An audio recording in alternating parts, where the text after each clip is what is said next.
Hi, I'm Nick from HTC Source, and today we're taking a look at the HTC Desire Eye.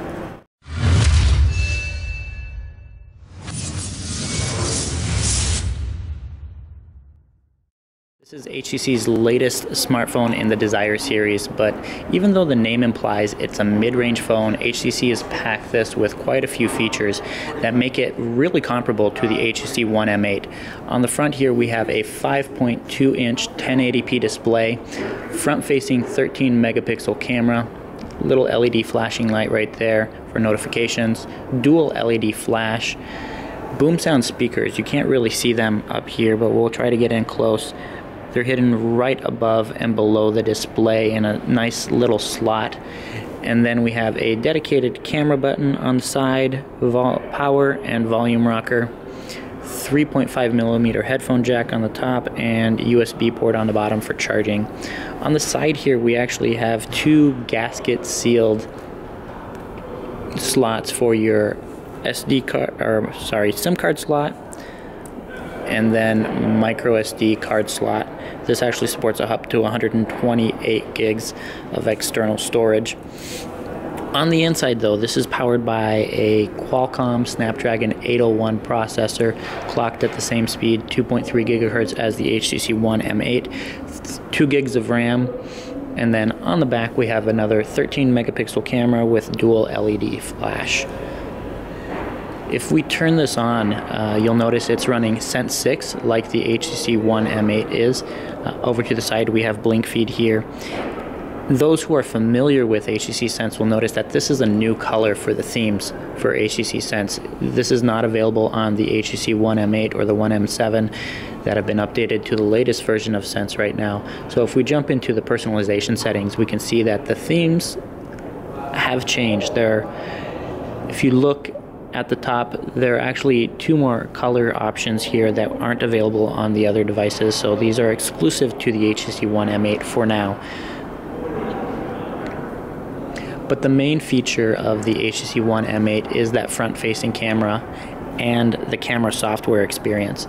As you can see here, as we jump into the camera, there are a couple different modes that are a little bit different if you don't have the latest version of Android 4.4.4 on the HTC One M8. We have a new photo booth option right here.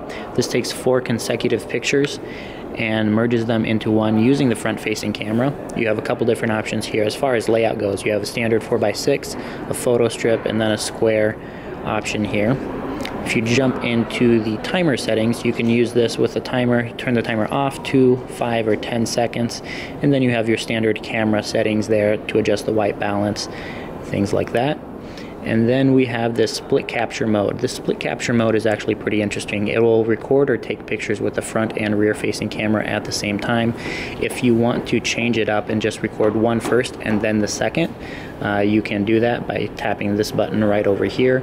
So this will let you record video or pictures with the rear camera first, and then it'll split over to the front facing camera once you're done.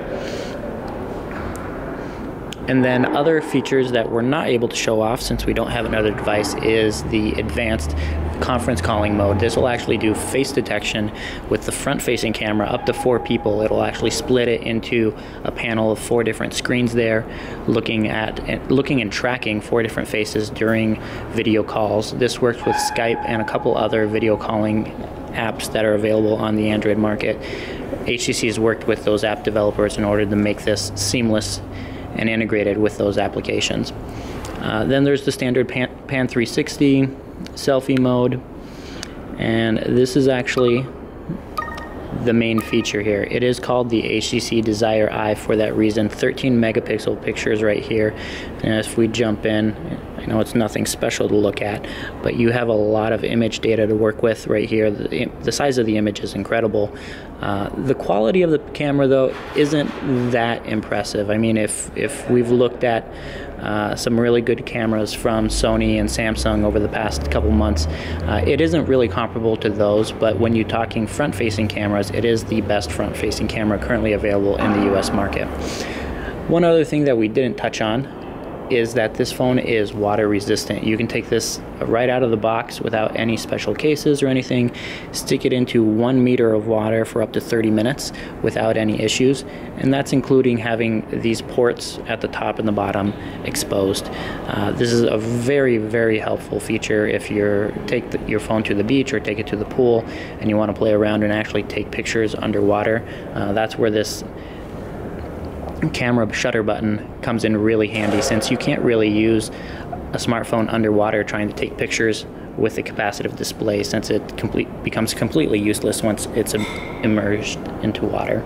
And that's our quick look at the HTC Desire Eye. If you have any comments or have questions about the phone, please leave them below and we'll answer what we can. Thanks so much for watching.